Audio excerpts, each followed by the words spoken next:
Handicapped, really?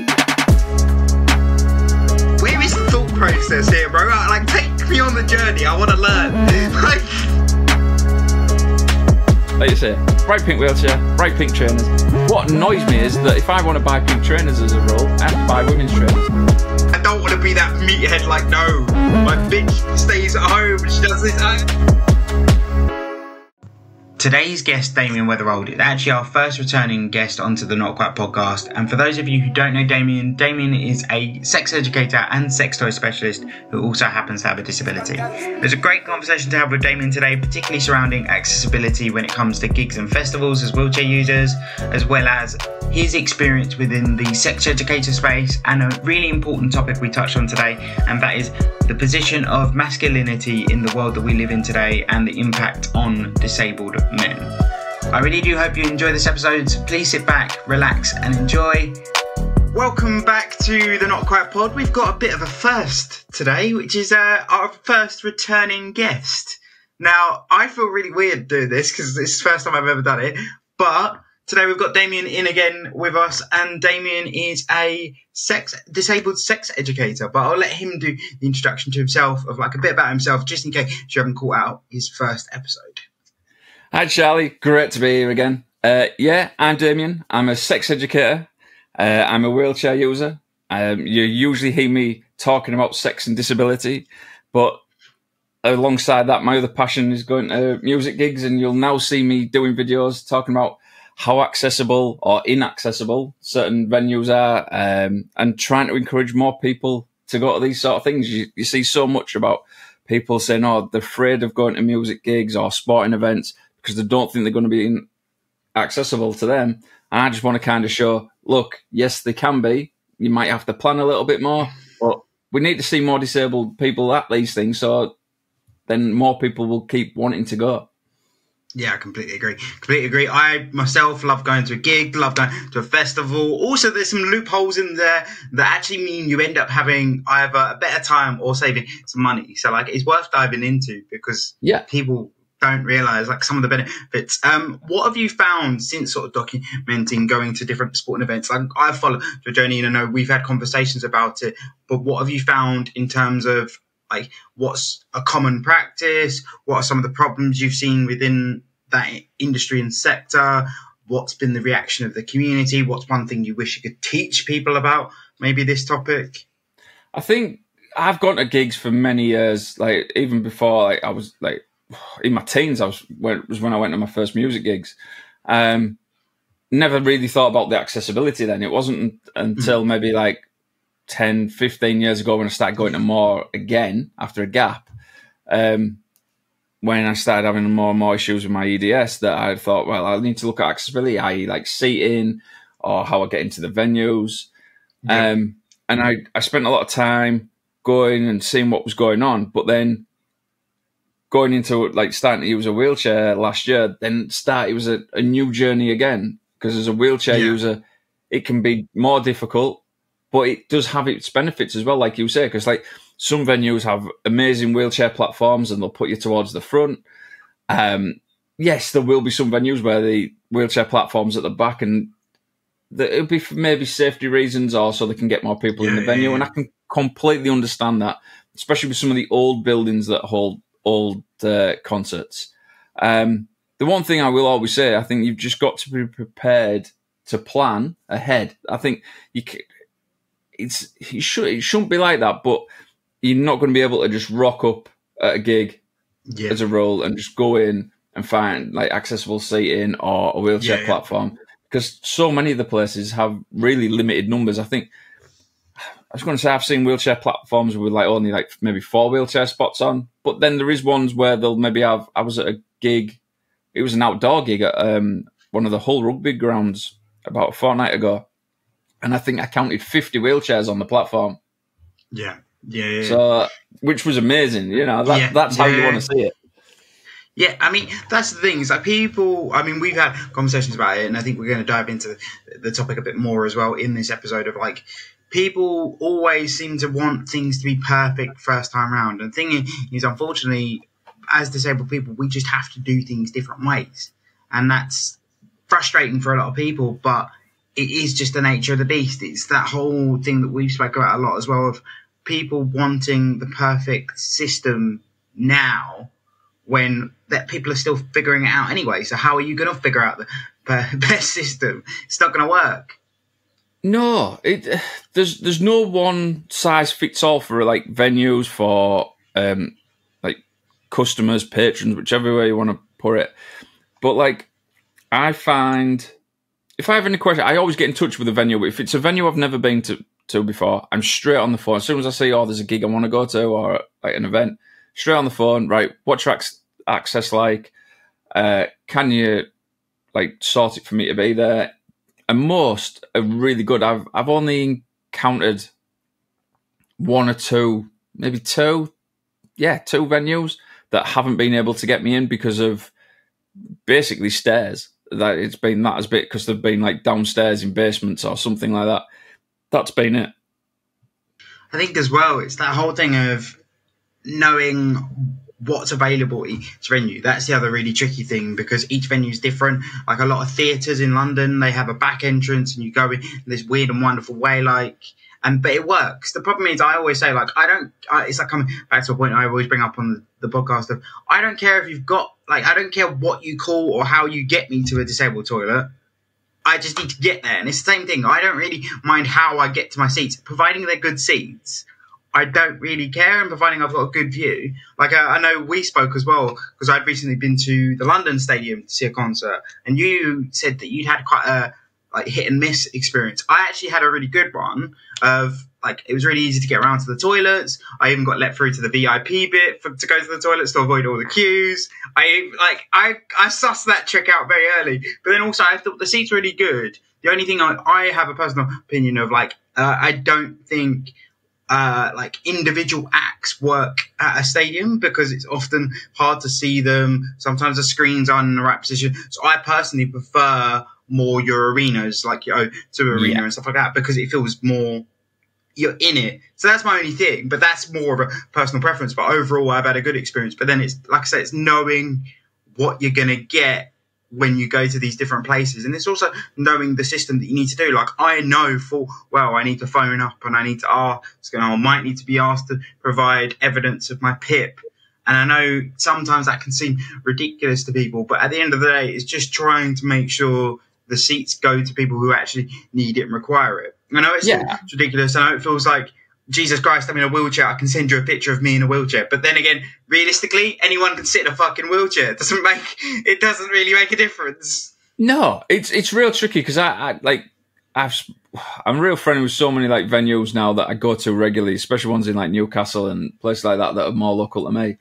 But there was one venue in Newcastle specifically that they had to implement like checking at like PIP or things like that, because they were just getting that many people saying, "Oh, well, I need someone with me," and they had, I think, 40 one night, and like most of them weren't in wheelchairs. They were just saying, "Oh, well, I need someone with me as my carer," and things like that.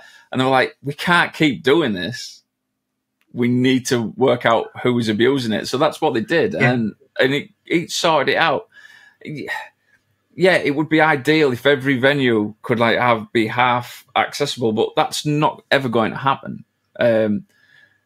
If you've got venues where they can take seats out, for example, like I had this when I was in New York and I went to a theatre. The seats literally lifted out so they could get more wheelchairs in there if they needed to.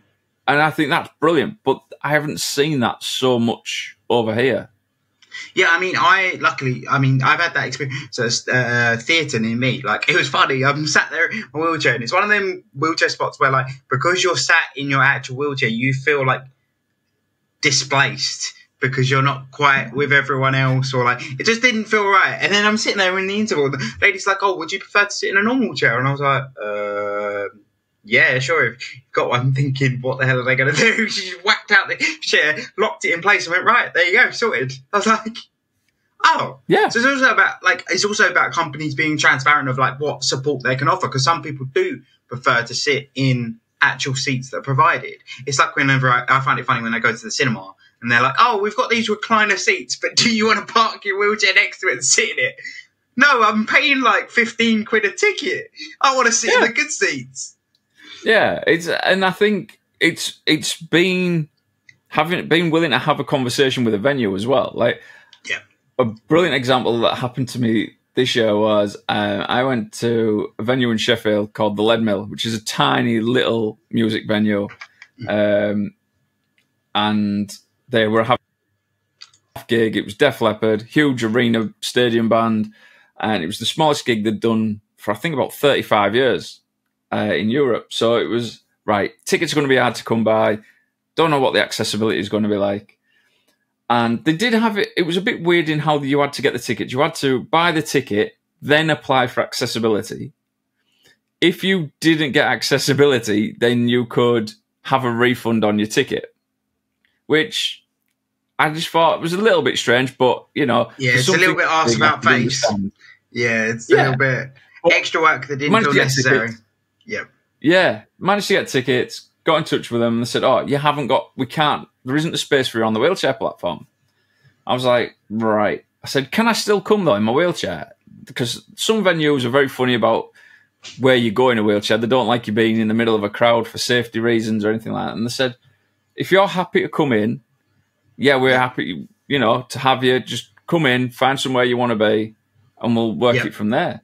So it gets to the venue on the night, and they had a queue for wheelchairs, and I think there was maybe four or five people in wheelchairs, and the two in front of me both had, I think, rooms on what was supposedly the platform. Basically, it was like a bit at the side of the stage.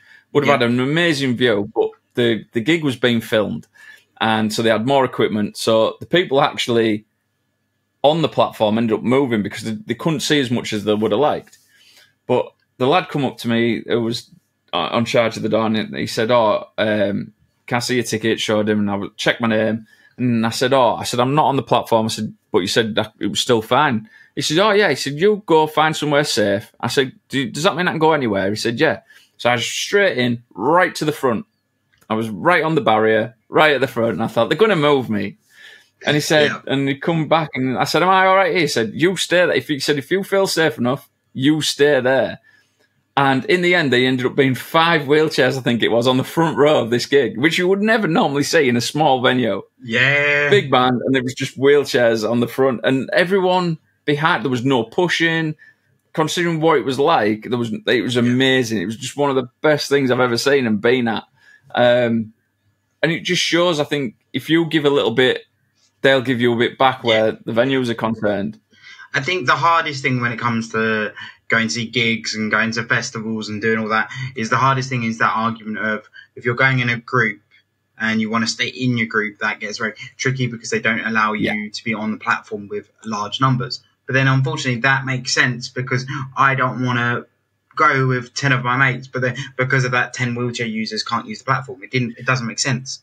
Yeah. And then a lot of the time disabled people can feel like, but that means I don't get to be included. And I'm like, no, you can, particularly when it comes to festivals, you don't have to be on the viewing platform. And also the screens are fucking big enough that you can still see, and it's all more about the atmosphere. I always say, like with festivals and stuff, I don't really give a shit about the lineup. I don't really give a shit where I am. It's more about the atmosphere that's around it. And I love the I just love the buzz of it. And that's the thing. Yeah. People still want to be involved in that. And you can just get off your everything's got to be perfect for me, because unfortunately that's not the world we live in. And that's the bit that really frustrates me. I that's the worst thing I've once been in. I found with gigs being in a wheelchair, it was harder for venues to let you go to the front. There's nothing more I love than being at the front of a gig. Yeah. And I know and over the last 5-10 years, I did it less and less because I had to be so careful. Because if I got knocked and I dislocated something, that's the night done for me. Anything like that. And I couldn't do it. And a lot of venues, most of the time, I had to sit down, and they don't like you taking stools and stuff to the front. I had arguments about that numerous times with security staff. So for a long time, I've never been at the front of a gig. But then there's a venue in there was the one in Sheffield, but then there's a venue in Newcastle who are brilliant. They just go at the front, off you go. And they're sitting at the front, the security watching. There's a side door I can get outside and get to the toilet easy and things like that. I just love it. There's nothing better for me. It's just that, like you said, it's a massive buzz. The thing with, like you said, being with friends, I do get that. Like, you can't. You can't I don't think you can have more than two people together on. Yeah. You can't have your cake and eat it. That's the worst thing. It's like it's one of them things like you have to choose between. And yes, it sucks that you have to do that, but like I say, it makes, when you think about it logically, it makes sense. They can't go, oh yeah, Charlie, you can have your 20 deep entourage with you, even though it then takes away spaces from other disabled people. And at the end of the day, that's what us advocates and content creators are here to do. We're here to advocate for disabled people. So we can't say, oh, but that means that I'm away from my group. It's really tricky because I get it, but there's just no way around it. Like, unfortunately, spaces just don't allow for it. No, some venues are good, like, depending where the platform is, because, like, if you can get to the side of a platform, your friends can stand on the floor at the side of it and still be talking. And I've done that a few times. If it is, spaces, like, you go to a smaller venue, say like one of the O2 Academies, for example, there's going to be a limited amount of space on that platform. Maybe like 10 wheelchair spaces, if that. Yeah. So you can't like take the piss and have like, oh, I'm bringing 6 mates with me, and yeah. It's really tricky. It's really tricky. And as you say, it's just I think of it really as a case-by-case basis. Like, I have had it on 1 or 2 occasions at festivals and stuff where I've been with, so technically Gina's obviously my carer, and then we've had one other friend with us. And they've said, like, oh, it's not too busy, you're more than welcome to go up. But if it does get busy, you're going to have to come back down.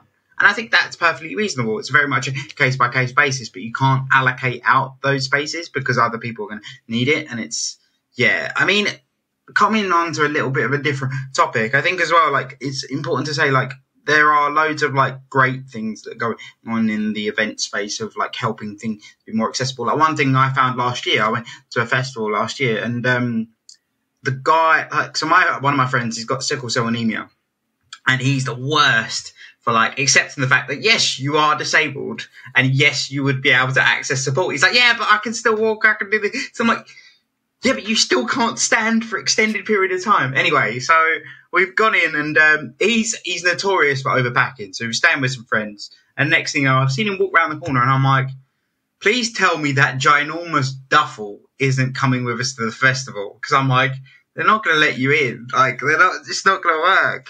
Next thing you know, so anyway, so I've gone through, all fine. The bloke's like checking me in. He's the access guy, and he's like, oh, if you need any support, let me know. And anyway, I can see my mate's behind me, and he's getting hassled by the guy because he's got this big bag. And then I've explained to my guy, saying, look, he's got sickle cell anemia. Is there anything you can do to help him? Because basically, I told a bit of a white lie, and it's technically true for those with sickle cell, is they need to keep warm, and they need to make sure that they regulate their temperature correctly. So I was like, he's got like stuff with him to help him stay like at the appropriate temperature and make sure he doesn't overexert. Guys got over within 2 seconds. Like, no, he's with me, and let it all come through. And I was like, that's great. And then the other thing as well is, so I had umbrella. It was due to absolutely tip down, and we had these golf umbrellas with us. Because the problem was, I was sat there like, okay, I've got my front wheel attachment, and I was like, it's okay if it gets wet, but like getting absolutely soaked, probably not ideal. So I was like, I'll bring these with us, then we can protect it with anything else. So originally the guy, like one of the guys starts going, oh, you can't bring those in because you can use a weapon. And then the guy comes over and he says, oh, like, is it for accessibility? So then I explain, yes, it protects my attachment, blah, blah, blah. And he's like, okay, I can't let you carry them around the event with you, but I can keep them in the medical for you. And when you need them, you can come get them and whatever else. I was like, oh, great. And he even took the ginormous stuff and was like, I will keep this with me. If you need anything from it, just come grab me and we'll sort it out for you. And those situations, see, this is where I'm like, things are getting so much better because, like, literally, if you're able to explain properly and someone willing to listen, you can get so much more support, and that means that the event's so much more enjoyable. Yeah, and like you said, you just got to be willing to explain, willing to talk, willing to listen, and sometimes willing to relax. Like, if you can be a bit more relaxed, like going into an event, I think you don't, and you're not putting barriers up straight away, going like with an attitude of, right, there's going to be a problem and I'm going to argue it. You don't always need to do that. Like, I've not really had many negative issues, and like, it's a point of context, like for the listeners. Like, I go to like nearly a gig a week. Like, through like an average of a year, I probably do one a week. And so I'm kind of, you would think the percentage wise of what I've got, you would expect more issues, but I just don't see them. But then I have the same argument, like when I think of travel. Like, I don't by any stretch, I'm not a jet setter, I don't go on a lot of travel, but over the course of my life, I've done a fair bit of travel considering my age. And all these people getting, oh, my chair's been mangled, my gizmo's been mangled, this, that, the other. And I'm like, I mean, I've either been just exceptionally lucky, or I actually don't know what it is, because like I can say wholeheartedly that I've had to wait longer for stuff, I've had to explain stuff, and I've had those sort of like unnecessary delays. But like, I've never got to a place and my equipment's been mangled. Yes, there's been occasions where I'm looking at my wheelchair going, that scratch wasn't there before. But at the end of the day, it's a flipping wheelchair. It's going to get scratched. It's going to get scuffed. So I kind of look and go, you see what they do with suitcases? Like, you know, something's going to. Yeah. So like, but I just don't know what it is. But then also, it's like we were saying the other day, because we were on a call, and it's about controlling what you can. So like, when you booking an event, phone up, see what you can find out, give them all the details you need. My best piece of advice for anyone going to events is just have your PIP letter saved onto your Google Drive. So then you got it on your phone, you're booking tickets, you can literally ping it in an email and it takes seconds. Like, I've even got, like, this is how much of a prep freak I am. I've got copies of my blue badge, copies of my PIP letters, copies of, like, all of my measurements that I need for flying. I've got, like, photo evidence of different things. And it's just about having that information to hand as well. Like, big thing I would say is make sure they're on some, like, cloud storage. Because then, if you're ever in a situation and you've got to pull it up quickly, it's a lot easier than going, oh, shit, that's on my laptop at home. It's a whole thing. So that would be my thing, is just have almost a folder to say, this is all my documentation, because I know it sucks, but then as well, if you have that information to hand, it takes seconds. Yeah. And I kind of touched on it, saying about like trying to be relaxed when you go to a venue as well, right? I'm the world's worst, and like, and a lot of people know me, find it very strange, but my anxiety, I have really bad anxiety. And if I'm going to a venue I've never been to before, my anxiety is horrendous. I'm sat on the toilet for so long before we set off. I've usually got to stop somewhere on the way, and my anxiety just goes through the roof. Once I get there and I'm in, it's absolutely fine. But on the journey, it's shocking. I'm the same when it comes to traveling. As soon as I get through check-in, then I settle down. But before that, I'm bloody chaos. Because like, we went away recently for my sister's wedding, and we went, like, there was 12 of us. And the problem is, where my family have done quite a bit of traveling. So my mum often takes the lead. She's the one that's like, she has all the passports and everything else. But the problem is, I've now traveled quite a lot independently, which then means I have my own systems. I know what questions they're going to ask. I now travel with the attachment, which brings its own set of questions. So the worst thing is, I'm sat there going, just let me do the talking. She's like, no, I know, no. And I'm like, but then it turns into a whole kerfuffle. Like, the worst thing with me is, if I'm traveling, just give me control. Like, just give me control. Yeah. I'll get everyone through. And also, I've come to the conclusion, because of that weekend, that if I ever go traveling in a big group, I'm pairing people up, and you stay with your pair. You don't say that you get to the desk and there's 12 of you, because it just causes chaos. So you travel as you choose, and that's it.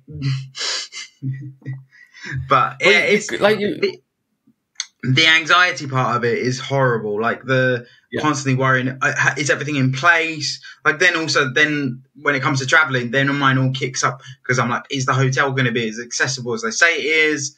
Like, it's just a whole thing. So I completely relate to that. I get it. I don't get it as much as gigs, because I'm like, look, in my head, there's a very small scale of things that can go wrong. So I'm like, okay, that's like, I'm not going to get stranded in Cambodia by going to the O2. So that's my thought process, but I can completely relate to it. My biggest one now, and I've seen other people like really with this, It's a new thing, really, over I would say, like the last maybe 18 months, 2 years. It's getting ticket anxiety because tickets now are digital. And no. That's where my mum has trained me beyond belief. I've got like paper copies, I've got PDF downloads, I've got screenshots, I've got I'm usually like that. Bank statements. I've got the lot saying, look, I have ordered a ticket and I can show you every bit of evidence you're ever going to need. Ticketmaster have brought this new stupid thing of a live ticket. I don't know if you've seen this. No. Where it's got a live barcode, so you can't screenshot it. Oh, it has like a line that goes across, so you have to have that there. And it's like, and I was at a gig not about a fortnight ago, and literally everyone was stood at the door trying to get a signal because there was just no signal. Yeah, that's the worst thing with digital tickets. Like, I don't trust digital boarding passes. Like, don't get me wrong, I love if anyone knows me, they know I'm a complete tech head. Like, I think Google Pay is the best thing that anyone's ever created. I think artificial intelligence is brilliant. I think anything that you can like automate is fantastic. But when it comes to like tickets, I'm like, no, I'm having paper copies, digital copies, PDF downloads, absolutely everything. But like back to like when you were first saying about like it has its perks as well. It really does. Like early entry is usually one. Yep. So you can get, depending where you are, you get a better viewing. Yeah. Like the viewing platforms are usually really good. More venues now are doing like in-drink service if you're on a wheelchair platform, so you don't even have to go and queue at the bar. Yeah. And depending on the venue, you end up getting like access towards the bands because like they have to come past you, or like you get like you said about going to the VIP area. You just get more chance of that as well. Yeah. That's that, and also like most of the time, I mean, the UK, I know it's very different in the US, but in the UK you get a free carer ticket, which doesn't sound like a lot because obviously we do need the support and it's there for a reason. But then also a lot of the time, like for people like yourself and me, we travel with our partners, which are the people that we're going with anyway. And if we're not, we're normally going with a friend that is able to support us with our needs. Then that's a cost saving element, and particularly when you roll that out into like a festival context. When everything's like 200 quid a ticket and you're essentially getting half price, there are some amazing benefits. Not only that, like I think as well, when it comes to the platforms and stuff, a lot of them have charging stations for anyone that's using electrical equipment, which is massive.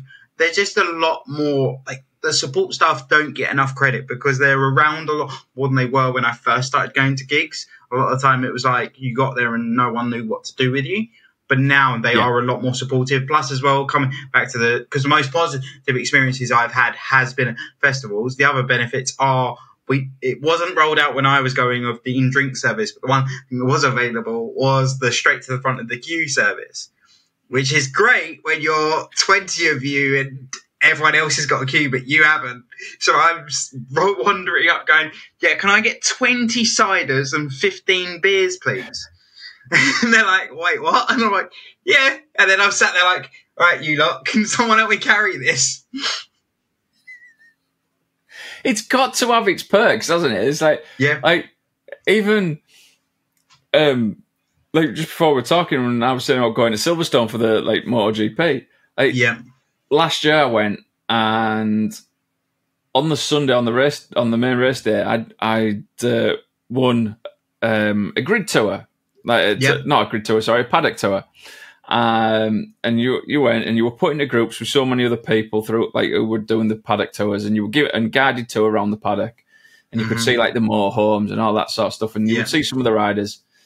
And I was in the group. There was me and Ali, and then I think there was a group of 4 or 5 lads, all probably in their mid to late 40s, maybe a bit older. Proper cockneys, like proper lads, and they were having a laugh. And we were in this group, and we were having a bit of a laugh. And one of it, and this is and you've heard me talk about how I think, you know, how as a male you're treated differently to females. We'll get onto that. And in this bit, we were walking down, and there was a big like truck, and it was where certain stuff would get, like if leather's got torn and things like that, that's where everything went to get mended. And there was like a half a barrier up to stop you going and looking in it. And one of the lads just said, I want to look in there, and just grabbed hold of my chair, started and pushed me up the side of this thing so we could both see it. And he's going, well, they're not going to fucking chuck you out, are they? So we were just feeling around the back. And I was like, what the? But I was just killing myself laughing. It's the first and only time anyone's ever pushed me without like, it was so funny. Although that's like, I won't condone random people pushing you. I'm not there for it. But in those situations, the thing is as well, it's always, with that argument, it's always a very case by case basis again of like, the thing is, if it's like, if you consider, it's always like we say with the whole, we've all said with the like being, what's the word, negative about your disability, but in like a comedy sense. Yeah. It's all about the context of it. So like in that situation, you know, the guy didn't mean any harm. He was just joking around. And it's not like, I'm pretty sure if you were like, whoa, stop. Yeah. Then they would have stopped. But like, yeah, he would have stopped. And it was just, I found it funny, but like you said, other people wouldn't. And I, like, if anyone did that in the street, if I was just wheeling down like the street and someone did it, I would go absolutely nuts. But in that, I think, like you said, I think it's always looking at the context. Yeah. Like in that situation, I would have been the exact same. I would have been absolutely creasing. I would have. The worst thing is being a ginger. You got in those situations, you just go bright red. So I'm a dead giveaway of like, I'm absolutely mortified, finding this hilarious, or just want the ground to swallow me up. But I dead giveaway, my face is bright red. But you've literally just for the using a pun, you've just got to roll with it. You've just got to let it happen, I think, sometimes, and see the funny side to it. Because as long as there is like, you can do that, I think it makes a massive difference as well. Yeah, and also it's like we always say, like this thing of almost everything being a problem within the disabled community. I think a lot of it comes down to context. A lot of it is down to what situation it happens in. Like we said, both of us would never condone someone grabbing hold of us in the street. But in those situations, I know, like, you can't say, oh, but why is that person allowed and that person's not? It's like, but they're two very different scenarios. And obviously as well, it's all down to what the person's comfortable with. It's just such a... Yeah, I can't. It's like the whole thing around like language and things like that. Like my closest friend, like we grew up together and whatever. He always has referred to me since I was probably diagnosed. As he always calls me his special friend. Like, because that was, and he's like, oh, you're my special friend. And but I can see the joke in that, and we've always been like that. Now, if someone else called me that, I'd be like, fuck off. What do you think you did? But it's about the context. Yeah. It's like that whole thing of like, it's that really awkward thing of people will see me and my friends out and like they're hearing the banter fly around and everything. And you always get that one idiot that wants to join in. You're like, Like the worst thing is I take a very like easy approach to that of like, I'm going to explain to you why that's an issue. But I'm not going to make you feel really bad about it. Like some people would absolutely lose it and be like, how dare you call me that? How dare you say that to me? Blah, blah, blah. But then at the end of the day, they're going off of what they've heard. But then also then it says like, oh, but then you shouldn't be talking about yourself in that way. And I'm like, I have complete freedom about how I talk about myself and how my friends talk about me because it all depends on context. It's just, it all folds around this little box of just take every case as it comes. We were talking about before we came in, like as of recording, I recently posted a post about like, does disability have effects on your masculinity? So for example, does it make you less of a man because of your disability? Now, a lot of people go, oh, but masculinity is a big like problem in itself. It shouldn't even be a thing anymore. And it's like, the thing is, people need to remember there are positives to most situations. Like there are positives to masculinities and there are negatives to masculinities. So like, it's all about like, I'm not saying like everything to do with masculinity is great. And I'm not saying that everything's terrible. It's finding that middle ground. And again, it's about context. But coming on to that topic, I folded that in because we'd had the discussion before of like, it's really tricky when it comes to being a man and having a disability and identifying as a man and wanting that like stereotypical alpha energy about you. It's really weird. It's really weird to try and phrase, because it's like, I don't want to be that meathead. Like, no, my bitch stays at home. She does this. I don't want to do that. Like, no one needs that. No one ever needs that. No. I was raised by very strong women, but in terms of like the whole like masculinity when it comes to disability, there is that thing of like wanting to be the provider, wanting to feel like you're providing to the relationship and being somewhat the man of the relationship, if that makes sense. Yeah, it's like really hard to phrase. It's like being to do something basic, like put up a shelf, for example, or like something like that. I can't do. I'm absolutely useless with anything like that. And I've always just put that down to me being clumsy, which I am. I have horrendous hand dexterity and things like that. And so I kind of like just leave that to Ali. Like she does anything like that. And like my mates will take the mick out of that. But then at the same time, I think I am probably in a lot of ways one of the least masculine looking blokes. Like, you know, pink trainers. I'm in a bright pink wheelchair. I always have pink shoes on. I am definitely not what you call like an alpha male, a like, you know. Yeah. And I'm very, I would say I'm just not masculine in that sense. But with my sex educator's head on, I'm doing like from a work point of view, the whole thing of like, we need to be talking about positive masculinity, because like there's so much about toxic masculinity, like with the things like about Andrew Tate and how we treat women, and porn's got a problem with that and things like that. Yeah, and we need more positive male role models. Yeah, and I think that goes for disability as well. Like growing up, there was like I can't really ever remember seeing many disabled people on telly full stop growing up. Mick Scarlett's one of maybe a few I can remember. And I used to see him on things. But there's just not many male role models for like disabled young lads growing up and thinking, well, I can be like apart from going for the sporting ones, obviously, like, you know, the Paralympians, I think that's the only way. You don't see like just in general society. Yeah. And like I say, a lot of the time masculinity gets wrapped up in this whole gym head, fitness freak, that whole space. And obviously being part of that, there is that element of it. And I think as well, like for a disabled man having that thought process of like, how can I still be the man of the relationship? It's also about like showing what there's other tasks that you take over. Like one of my Gina, we had this conversation about a year ago of like, Gina was like, why do you never let me drive? Now, first reason is because my car's relatively new, being a mobility car, so my air conditioning actually works. So that's one of the key reasons. Anyway, and then the other reason is the thing of it's my like contribution. So I always want to drive because then it's like it's my job that I do. And obviously that does come from my family because my dad is the main driver and everything else.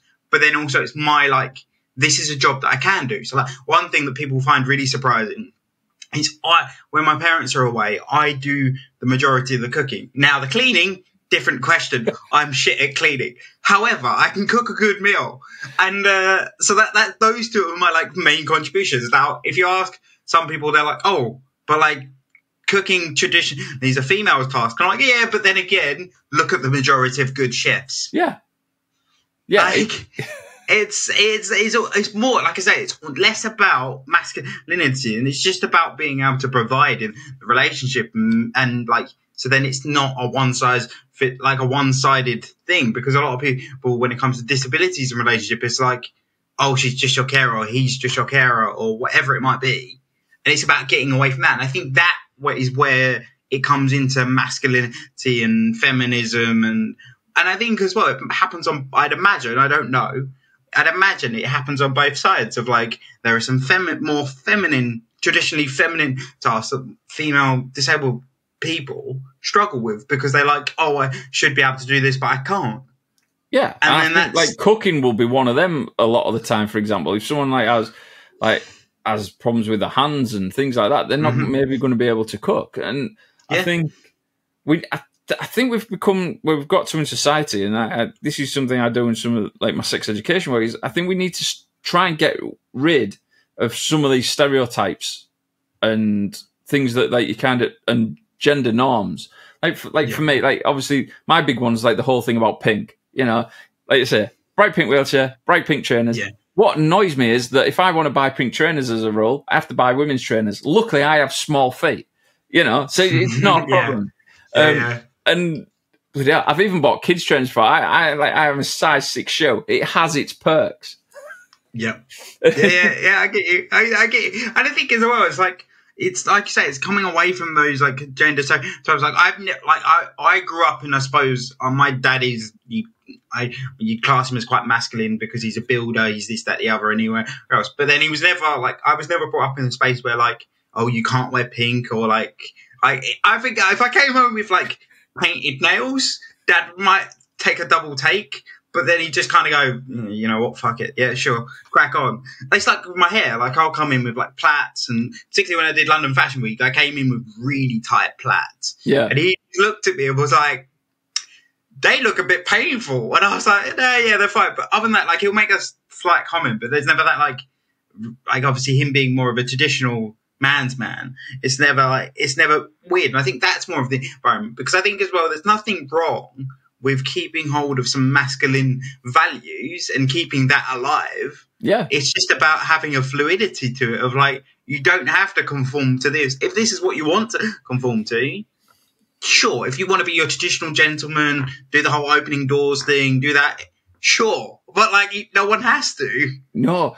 It's funny because the amount of people who just assume that I'm gay when they see the pink chair. I had someone come up to me a few weeks ago and were like, they talked to me like because we were at a wedding and we were talking to this couple, and then he said to me, do you mind if I ask? And I was like, all right. He says, are you? And I knew what he was trying, and he just wouldn't say it. And he was like, also, it's the way that no one knows what to say. They want to say, are you gay? Are you a homosexual? Are you this, that? Just why is it such a taboo thing? Like, yes, I am a gay man. Like, and I was like. And I knew what he was trying to say, and I just went, no, I'm not gay. And and he was like, he said, I've even got more respect for you then, because he said that you've got the balls to wear something and like be like in the pink chair. Yeah. And it's like, I don't see it like that. But then at the same time, I've always said, like, I used to wear pink splints and things before I was in my chair. Because I always have the attitude, if someone wants to stop and stare, give them something to look at. Yeah. And that is my... I have the same when it comes to like people. Like I'm leaning towards it. I'm normally Mr. Black, but I'm slowly leaning to wanting to sort of dip my toe into your sector of the world and have like a statement color pair of shoes.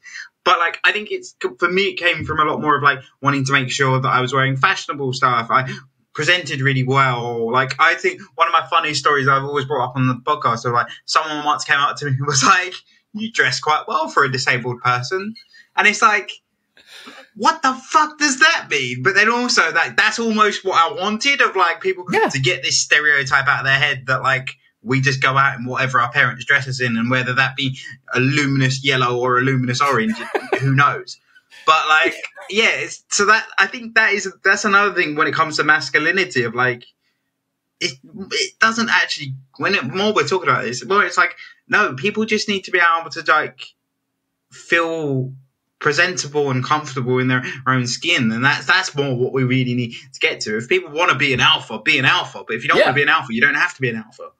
No, I think it's just being comfortable with what you are, not around like sexuality, around your gender, and obviously it's such a big thing in like today's society about like, you know, around the trans arguments and things like that. For me, be whatever you want to be, you know, and as long as you're comfortable in yourself, I think that's the thing. And like, that is the big thing. Yeah, and like that is one thing. The first time I bought a pair of pink trainers, I was like, "What?" I was like, "Yeah, I'm not." Like, I had that thing of, "Oh, what are people going to think?" And then it's like, I think I must have bought my first pair of pink trainers like 10 years ago, and that's all you ever see me in. I'm just at the point now. I'm ordering a bright pair of pink glittery cowboy boots because I just think I want a pair. Love it. Do you know what I really want? And I can't find them anywhere. I can't find one that I'm happy with. I really want like a purple pair of like military boots. I don't know why I really want a purple pair. I think it's because I've got like the purple wheels. I'm like, that's where I want to step into the whole statement pair of shoes. But they're really hard to fucking find. Surely someone like Doc Martens do a pair of purple boots. But the problem is like Doc Martens. Like, so I looked at the Timberland ones. We're going on a very weird tangent here on the podcast, so I apologise. But the problem is with the Timberland ones. I love a pair of Timbs, but they have this weird like brown bit on the top, and I'm like, no. If you're gonna do it, I want it all purple. I want the lot. And then with the like with the Doc Martens, they're a very deep purple, and it almost looks like blackified, and it's not quite what I was shooting for. Whereas I want a statement pair of shoes. But then coming back to like the argument of people being themselves as well, it's that whole thing of like I said earlier, I don't want to get to a space where being masculine is a bad thing, or being your traditional masculine is a bad thing, because there are definitely some perks. Like I'm pretty sure like some females enjoy the whole making sure the door's open for them, making sure that they pay for the first day. But it's all about not making sure that these are like you have to. These are ones like this might be how Charlie operates. This isn't how Damien. It just accepts that people are fucking different. Like people can't seem to wrap their head around that. No, and I think there's like once you bring different age groups into it, and also like where you brought up. Like I think that again you've got like north-south divides and things like that. It's all things that are very play into this. Like for example, like a proper man's man, like if you talk to someone like in the 60s, 70s, for example, for like a proper Cockney who's a proper man's man, and like that is very and like even people that I know from up here, like being in an area where there's a lot of mining villages and such like that. Very much, I have people that I know that are still very much like you go to work, you go to the pub, you go home, your dinner's on the table, and still have that mindset. Where other people aren't like that at all.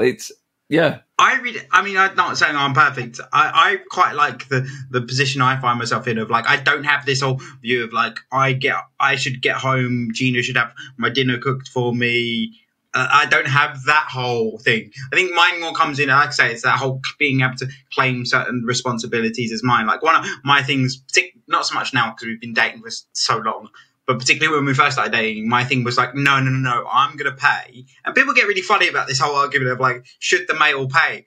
But it's that whole thing of like, if that's what makes like the male happy, let him fucking do it.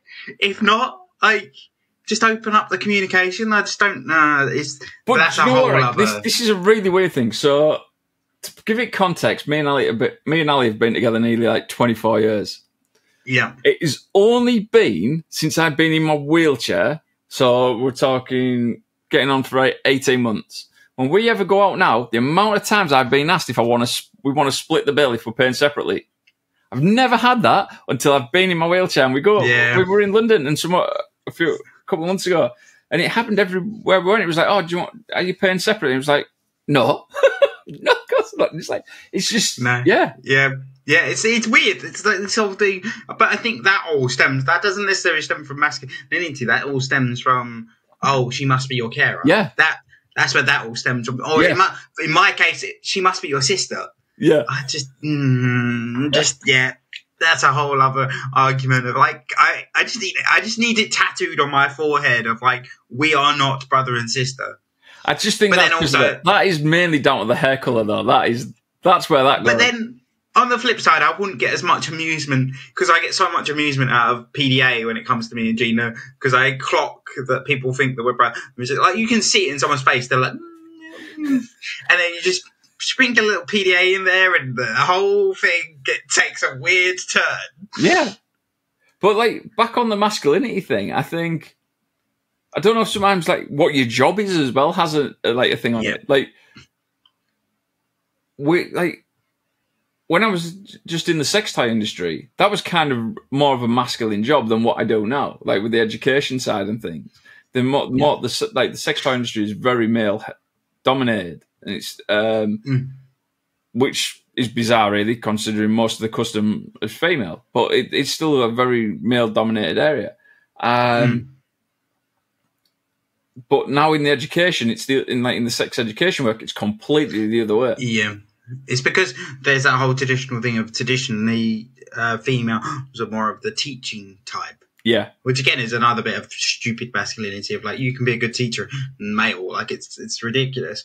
But it is really interesting. It's that, but that's another thing as well. Like Gina gets it a lot with her work. Obviously, Gina works within Purple Goat, and one of the things we had once was that as soon as someone finds out it's a disability focused brand, it's like, oh, is it a charity? So it's another argument of almost like, for want of a better word, disabled-ism. Like, it's just like this whole theory that people with like anything involving disabilities, they don't make decent amount of money, or it's not a viable business, or X, Y, Z. But then I think that also then comes into the whole thing of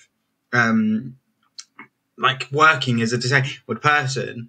There's almost that misconception of like, oh, you must work for a charity, or you must work part-time, or it must be voluntary work, or like it bamboozles people, I think, as well. That in mine and Gina's relationship, I'm the finance person, so I'm the one doing fucking weird calculations in my head, going, oh, if we do this, then we can borrow this, then we can do this, then we can do this. Gina's just sat there like, okay, I think I get what you mean. But then it's all to do with the stereotypes that are placed on us, and I think that's the whole argument of masculinity, and toxic masculinity. It's more just, if someone wants to be more of a traditional male, as long as they're not hurting anyone, let them crack on. Like, yeah, I think it's all about how they do it. If they want to be like, you know, as long as like toxic masculinity, the whole thing of, you know, the whole thing of like men seeing women as an object and thing like that, that needs to be got rid of. That definitely needs to be got rid of. But being an alpha male in the sense of, I want to be the breadwinner, and if like the partner wants to stay at home and look after kids, there is still like I find it when I'm doing work sessions, there's still people who want to do that. They want to be a housewife. It's just crazy that like people can't just accept that, like because that's the thing. I want to be a breadwinner, but I'd never turn around to Gina and be like, stop working. No, it's just not a conversation that we'd have, because so I'm very much like, as I say, in my family, with my parents, both of my parents have always worked, and like both of them have had very successful careers. But my mum was the one that was at home more, but that was just because of the way the jobs lined up, and it was just like people can't seem to get this whole thing of like, oh, but if you want to be a masculine, then you've got to have a housewife, or you got to be the breadwinner, you got to be able to change a light bulb, and it's like, why do we always have? Why does it have to be this perfect little like box of you have to do these things? Whereas like I quite like that. Like I think I've taken more of the positive parts of like of being masculine. Of like I say, for me it is, I still try and make sure that if we are going out for dinner on occasion, I make sure that I pay the bill. But that's just my little like, it's my little nod to myself of like, yeah, you're doing a good job. Like, but that's the really stupid self-talk that we have. Yeah. But it's just those little things that work for each individual. Like I say, with the driving thing, that's my little thing. Yeah, I completely get that, because I do all the driving, and I completely get that. I don't know if I had like a slightly different outlook on it, because like growing up, I used to get so much grief off my friends because my dad had what was classed as a woman's job. My dad was a nurse. My mum and dad were both nurses, but in the like 80s, male nursing wasn't really a big thing. And and my mates would at school, I say mates, but people I went to school with would be like, your dad does a woman's job. You know, your dad's a nurse. Full context from my side of like, that's where my belief system of disabled men can't be nurses was when I had my surgery in America. I had an ex-NFL player as my nurse, and Jesus Christ, he was a mountain of a man. Like, it was crazy. And then he's rocking up like, yeah, can I take your blood pressure? Are you all right for painkillers? So I'm sat there like, this doesn't fit my 12-year-old's lens. No, I think if you had it, I think you would now as well, though, with a lot. I think you would have, I think go back 10 years, I think if you'd been in that situation, you would have that thing of a male nurse would probably 90% chance of being gay as well. Yeah. And yeah. But it's like this whole thing going on in the football world of like the fact that only like a handful of people have come out as gay. And I'm like, what the fuck? It doesn't make any sense. It's like, it does make sense because people are fucking stupid in terms of like the way they treat people. But you're telling me in that amount of men, there's not more people that are gay? Yeah, that is just. It is down. That again, it's a masculinity thing, I think, in a way, because they know they're going to get so much abuse coming out, and like there will definitely be players who are gay, but are too frightened to come out, and that is a really bad reflection of society. Yeah, it's a horrible place that society finds itself in, because it's like this whole thing that's really stupid for men. Like, particularly this often happens with men's men, of like the whole argument of, oh, you find out your friend's gay, and the first thing they're like is, oh, don't hit on me. You're an idiot. But it's the whole thing about how many of like when you see all these things about people being done for trolling and things like that, they're always men. It's nearly always men of a certain age. Yeah. Yeah, it's always a weirdo. Like, I remember I had one the other day that this was quite a while ago. It was something along the lines of, I don't know why he's with him. He can't stand up. And I'm like, factually incorrect, but sort of correct. A star for effort, but then I'm also like, where is the thought process here, bro? Like, take me on the journey. I want to learn. Like, it's just, and like you say, it's always strange. It comes across as very male energy, and it's always one guy who's got like a flipping minion as his profile photo, or something ridiculous, so like a wolf head, or like something. It's never like a person. It's never like you can sit there and go, do you know what? To be fair, if someone comments that and has like an actual profile photo, I will respect you 100 times more. But it's like you say, sometimes you kind of want to kind of drag the conversation out to see how far it can go. You don't want to give people the time, but then you kind of think, how much can I poke this bear? How much can I yeah. Oh dear, it's just coming on more of like your work in the sex educate industry, and particularly your work in the sex toy space. How have you seen that change? Because you've been in it quite a while. Like, in terms of disability and sex, like, it's still a very taboo subject. It's one of mine and Gina's top performing content, because everyone's a fucking weirdo. Yeah. But yeah, it's changed so much, because like when I first got into the industry, and like I think I told the story on the first episode about the rubber duck. Yeah. And products then, they were just so inaccessible, most of it, and it's getting better. It's nowhere near where it needs to be. There's so many products that still come to market that, for anyone with hand dexterity issues to start with, they're just no good. And that can be down to packaging, it can be down to how they charge, it can be down to the buttons. I think the biggest change, or the two biggest changes, I would say, that there is more female influence in the industry now, which is a good thing. And that's how it should be. And then the other one is obviously technology is playing a massive part now. And the third one as well, which is still definitely not there, is the taboo around toys for men. There's still a massive issue where toys for men are concerned. Yeah, we had this conversation when you were on the first episode. Like, I as a disabled man, and as just a man in general, like, in my head, I was very naive of like, it's they say it's a female-dominated market, and I just assumed that most of the products were for females. Like, obviously, there's the more traditional ones that people do know are for male. Like, everyone knows like cock rings for men, but like, that's pretty much the strength of what most people know of male sex toys. So, like, as I say, it's weird that there is such a taboo, but then also I think as well, it's not really publicized, if that makes sense. Like, I don't know how you'd go about publicizing it, because people still get weird about a Durex advert on the telly, but like, there's more and more sex toy adverts on the telly. Like, Love Honey are spending a fortune on advertising. You see more on that, and weirdly, like, I was having this conversation with Ali yesterday. I can't believe how many adverts now for Viagra and alternatives there is literally on the telly all the time. Yeah. But yeah, the stigma around male sex toys is twofold. One is back to the masculinity thing. A lot of lads that I speak to were like, "No, my hand's enough," or "I've got a partner, I don't need to masturbate," and a lot of men still won't admit they masturbate, things like that. But the products over the years haven't helped either. Like for what I call like a fleshlight, a vulva on a stick, or any of them sort of toys.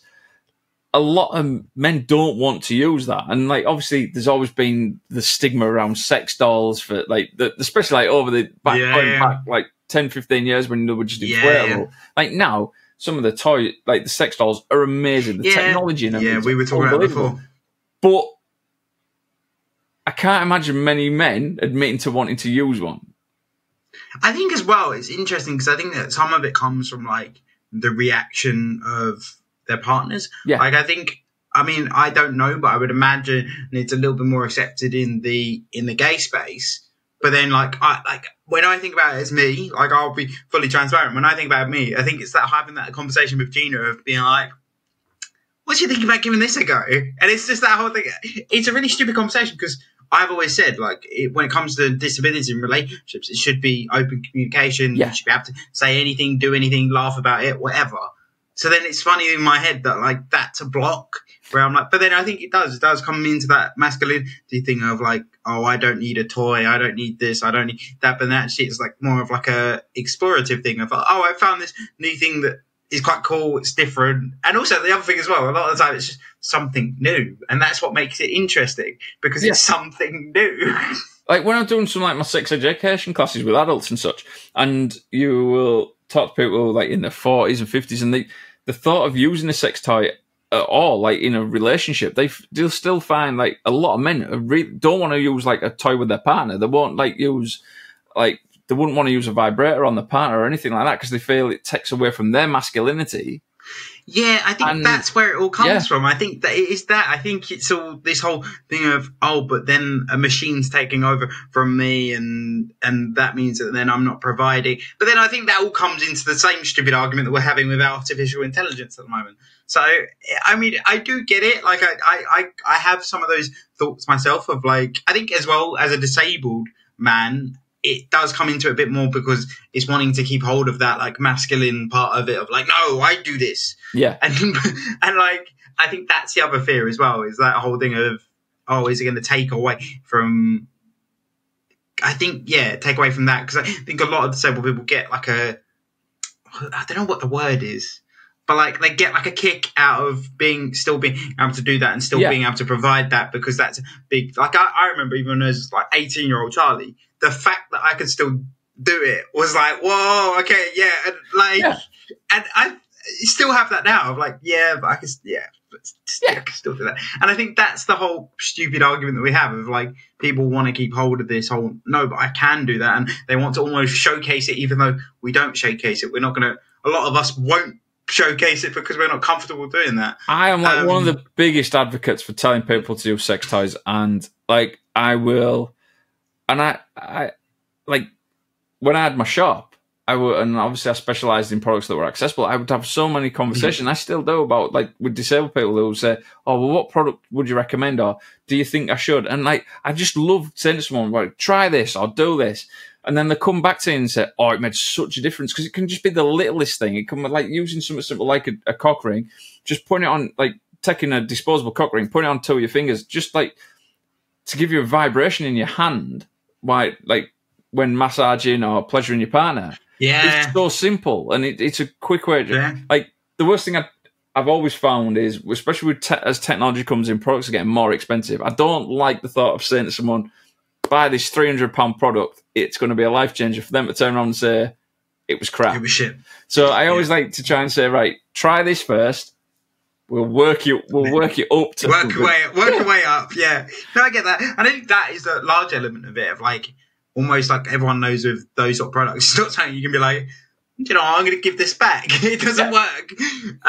So I think that's another element of it, because, like I say, a lot of the products out there are expensive.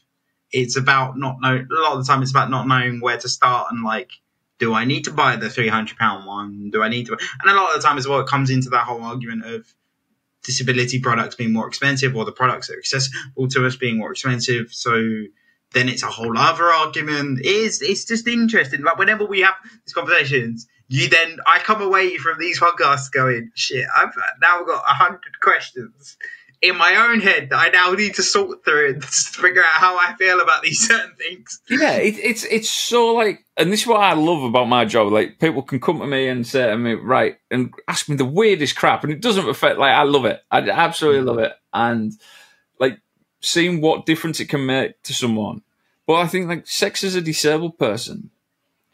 Like, I speak to so many disabled people, and I'm a big believer in this myself as well. I think disabled people do have better sex lives because they have to think about it, take the time, have conversations, be willing to laugh your head off when something goes wrong. Like, you know, we've talked about the spasming thing, and we've like talked about, I've talked about dislocating my joints. If you don't laugh about it, it's like, yeah. I think the other thing that's interesting, and I'd love to know this. I'm generalizing here, but I'd love to know, like, when it comes to libido, if disabled people tend to have a higher libido. Because in my head, I'm like, again, it comes into that whole, I'm able to do this because of that. Then it brings in this whole thing of like, I'm able to do this, so I want to do it all the time. Yeah. So, and that's the worst thing. But then I do wonder if we do have higher libidos. Men, as a rule, always have a higher libido, or quite often do.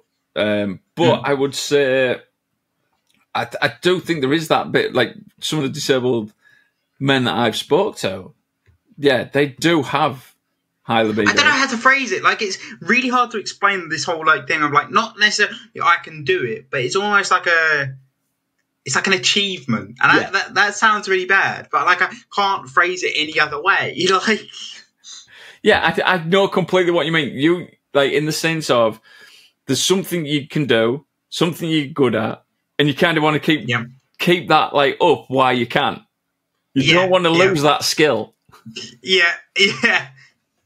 And it's almost as well. I think it's in my head. It's almost like I'd imagine this is similar for a lot of other people. Those ones where you used to get teased like, "Oh, you'll never be able to do this. You'll never be able to do this." It's almost like a fuck you. Yeah. And that's another thing that comes into it, I think, as well, as a disabled person. And I can imagine as well that this isn't just a male thing. I can imagine females get it as well, because I can imagine they get the same taunt as we do of like, oh, but you're disabled, this, that, the other. So it's almost like a ha told you moment. And I think for it, I can't speak from that angle of like what it's like for a disabled female, but I think speaking to people that I do with work, they've got even more things to kind of navigate in the sense of as well of like the whole devoteeism and things like that. They've got to like be more protective of themselves, and I can't imagine what it's like dating. This is something I often talk about. Like, the thought of you dating now terrifies me, because like when I met Ali, it was still like mobile phones were like just not even like and it's like now like the thought of using dating apps and putting yourself out there but then like it's like the whole thing of dick pics and things like that now.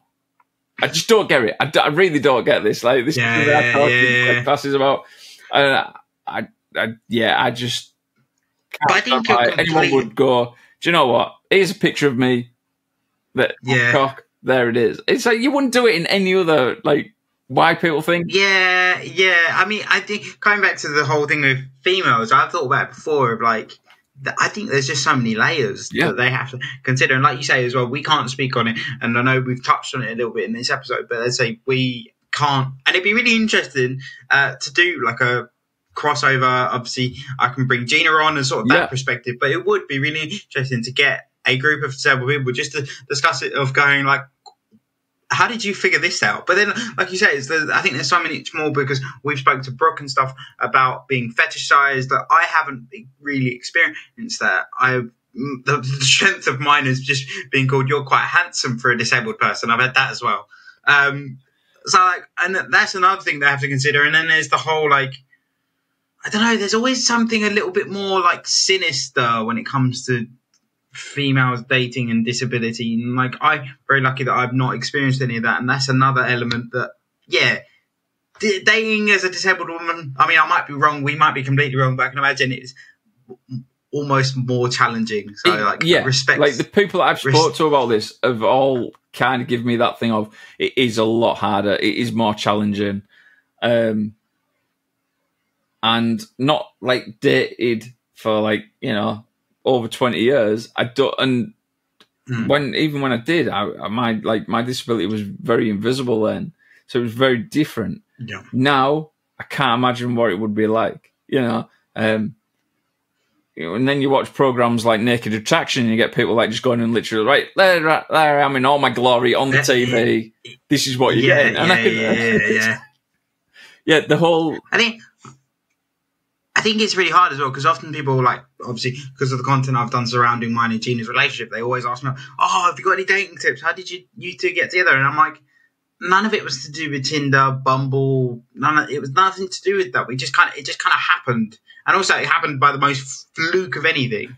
But then in that situation, it took all the pressure away from it, because it wasn't, although both of us were probably looking for relationships, we weren't like swiping all the time. I don't want to sound like a little old man, but like I say, like I can't give. People always ask like, what did you put in your Tinder bio?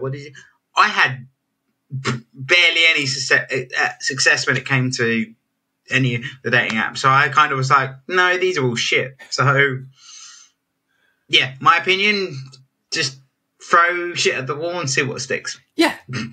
I think it's having that art of conversation as well. I think we that is something I think, we've lost as societies, that art of conversation, art of debate as well. I think sometimes, you quite often you'll see people and they'll say, as a couple, and I get it, me and Ali get it quite often, is like, you've been all time, all like, you've been together all that time, what tips?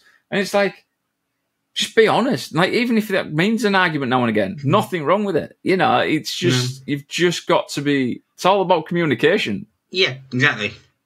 Like, oftentimes with me and Gina, we'll have an argument and it's like turned into this big bust up, and then we both sort of have the same realization of, I didn't actually communicate what was the problem was there. Whoops, okay, let me come back. This was what pissed me off. And that's the big thing we need to get to. Like, there's nothing wrong with an argument. Now, if it's constant, then there's a problem there that needs some digging into. But there's nothing wrong with having an odd kerfuffle. Like, it happens. You do it with your siblings, you do it with your parents. Like, it's a natural thing in, like, I think in the world. Like, if we all got on all the time, life would be so boring. Like, and if we were all the same, everyone got on, everyone had the same perspectives. I always find that weird to say. Like, it would be really boring. Like, as well, like, I almost wonder as well if it'd be boring if everyone accepted everyone. Yeah, now, that sounds like a really weird thing to say, because obviously we're pushing for that. But yeah, I do wonder if it's going to be a bit like, oh shit, now what? Yeah, no one's moaning about anything. What can we moan about? It's like the whole thing of, like, going back to that earlier when we were talking about language, and like how if people are listening to a conversation you're having with your friends, it's like, I think again, it's like this whole cancel culture. I'm not a fan of this whole thing of cancelling stuff from like the past. And I was having this conversation with a friend the other day, and we were talking about South Park. I grew up, I was in my teens in the 90s, so South Park was like, me and my mates, we all watched South Park. Now, obviously, Timmy, the character, is what a lot of people don't like. I find it hilarious. Like it's just... Yeah, it's about accepting it for what it is. That's the worst thing. Like, as you say, it's the whole thing of, we can move forward, but it is what it is. Like, I personally find, like, the in-betweeners sense of humour, like, it's not my gig. No. Like, it's not what I find entertaining. But then I can sort of see, I can see why people like it. And it's about leaving things, like, just showing the progression. Yeah. And that's the better thing. Like, let's show that we've got better than making certain comments or making this, that, the other. And it's a weird one. It's a really weird one. But it's leaving things at in the past, and like you say, showing how we've moved on as society. And I think it's really hard, especially around language, because especially like some of the arguments that have been over the last few weeks in the media and things around language, it's it's different how it's used in America, for example, than it is over here. And I think we sometimes forget that. And yes, we need to educate, but there's words that we use that are offensive to Americans. Yeah. No, it's completely right. And I think the American thing is really difficult because then it becomes people like they use the word handicap a lot more in America. And I got a form the other day, and it had about handicapped on it, and I was like, and it was from a European company, and I looked at it and I went, handicapped, really? And it's like, but that's what they use, and it's kind of seen as an international term. So I kind of like. I'm not going to kick off about it and mourn to them about it because that's what. Whenever I hear it, it just makes me think: am I a golfer? Do I need to start stating what my handicap is? Yeah. That's whenever I hear it. But I'm just conscious of time, so I'm going to hit you with the last question, which I know I've asked you before, but I'm wondering whether you've got a different perspective because of certain things that have happened recently, or whether there's just a different one you wanted to bring up. Which is, what's one piece of politically correctness that you really strongly agree with or disagree with?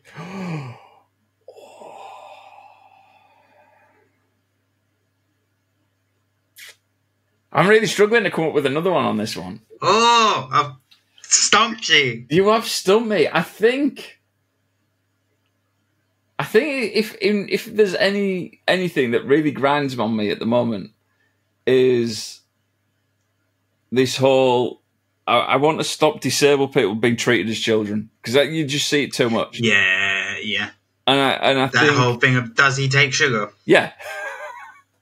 Yeah, and having conversations with your partner instead of you and things like that. I think that is the one thing that is grinding on me at the moment. Doesn't happen to me as much, but it's weird. I see it happening. See it a lot. I see it happening to other disabled people. Like when we go out, especially again, this is the male-female thing. I think we all need to be just treated equally. Yeah. It's like that whole thing of as well. It's like people assuming that your partner's EE carers. It links into that. It's like, oh, does he need this? Does he need that? And I'm like, just ask them. Just ask them. And like, the worst thing is as well, if it's a situation where the person does need someone else to speak for them, the person who's with them is more than likely going to know that that's the case. So you're going to ask the individual, and then they're going to respond to you, and then you're going to know that they're the one that. It's a really tricky one. And I think if I'm going to add one more thing to it, though, I think the other thing we need to stop is just assuming that men that wear pink are gay. That too, that too. If you want to wear bright colours, or you want to wear pink, or you want to wear your pink painted nails, fucking go for it, bro. This is it. I just don't. It's just people accepting. I think as well. The thing I find about a lot of the stuff, like when you look into more like the emo phase and the gothic phase. A lot of people used to do that anyway. So why is it the class is like? I don't know why it's a big thing. Hey ho. Anyway, where can people find you? Because you've actually had a bit of a name change. Yes. So where can people find you? So on Instagram, you can now find me at Willy Rockin' Pink. And we had to have a name change because like people were like, And also, by the time this comes out, in theory. You will also be able to find me on the sex education side at Bedroom Adventures on Instagram. Nice. Because I've said I'm launching a podcast talking about disability, but I'm going to go on, we're going to have two separate ones, and the other one is going to be talking about sex. Not just sex and disability, but I want to try and break some stigmas around the whole time about sex. So we're going to have sex workers on and things like that. And a lot about disability as well. That sounds really interesting. To open these conversations up. Yeah, I'm really excited about that. I'm really excited because, as I say, I think that's such a topic that needs touching on more. So, yeah, really excited. But thank you so much for coming on. I mean, we could chat about shit all the time. Yeah. So we'll definitely probably jump on a third one. But yeah, thank you so much for coming on. Anytime, Charlie. It's been a pleasure. Thank you so much for tuning into this week's episode of the Not Quite Podcast. Please make sure you follow us on TikTok and Instagram to get regular updates about the podcast. These my dollars make it hurt.